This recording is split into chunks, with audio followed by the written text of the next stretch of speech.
Hello. For my first discussion, I have decided to choose the smartphone as our uh, as the piece of technology I'll be talking about. Um, Obviously, the phone was invented a long time ago. It was mounted to walls. It never went anywhere. And sometime during the late 1980s, the phone was made with a huge battery on it, and this weighed several pounds. It had to be lugged around. It wasn't very efficient. It only lasted for about an hour or so. But the idea was there. And the cell phone eventually became smaller, faster, more efficient over the years. And just in the last decade, um, the smartphone was invented. Uh, this smartphone, this idea, it it brought the world to our fingertips. It gave us information, unlimited information, whenever we wanted, wherever we were, at any time, and it set the stage for a bit of an addictive piece of technology. Um, Now, the meaning ascribed to the technology to one or more social groups. Well, to a teenager, their smartphone may seem like life or death to them, but for most people, it's not.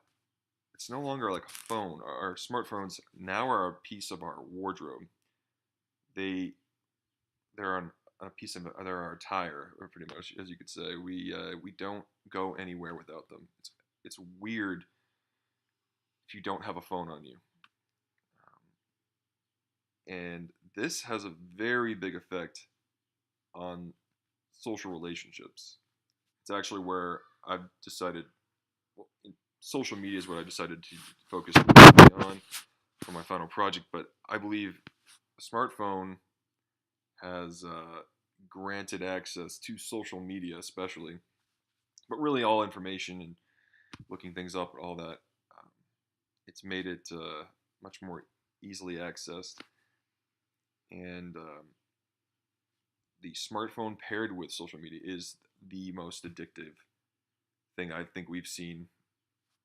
Not the most, but one of the most things we've seen in quite a while. Now, a study in Germany in 2012 found that people were actually more addicted to social media and their phones than they were to alcohol and tobacco. There's a problem there. We have laws to regulate, at least in this country, alcohol and tobacco, but we don't have laws to regulate social media and cell phone use. Again, together, those are very powerful things. It allows a child, especially who's very addicted to these things, but just a young adult or any person, to no longer have to have that face-to-face communication. Anytime they have an emotional problem, anytime something affects them, they can just jump right into their phone and disappear into a world that they can just say how they feel and do all these things, but they don't actually have to experience the back and forth between communicating with a person. Um, it's kind of our portable gateway to as a to escape. Um, this is where I'm very interested in. I think it has led to a, I don't want to say degraded, but maybe degraded is the right word, a degraded ability to communicate and talk to one another. Um, it's a lack of communication, especially in young people who now feel that who are now not equipped per se to to deal with things going on in their lives. We are the freest, safest, healthiest time period in human history.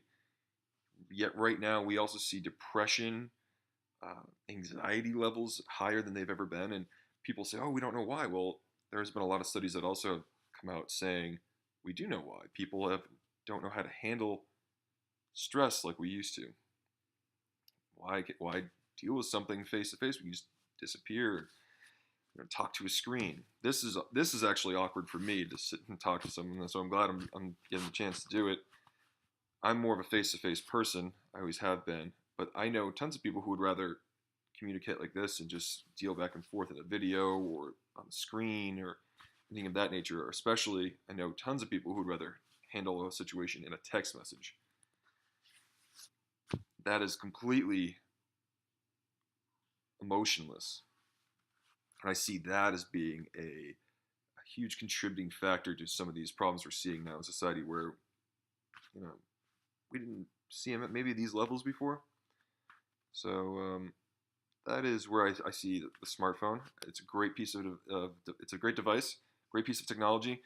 It was invented with the best intentions, um, but like anything, once it's abused, can lead um, it can lead to problems that exist, especially if people are on them during school and work. That's where I feel like they we should definitely need to have smartphones and social media regulated at that level, and that would be a good start to helping people. So thank you very much.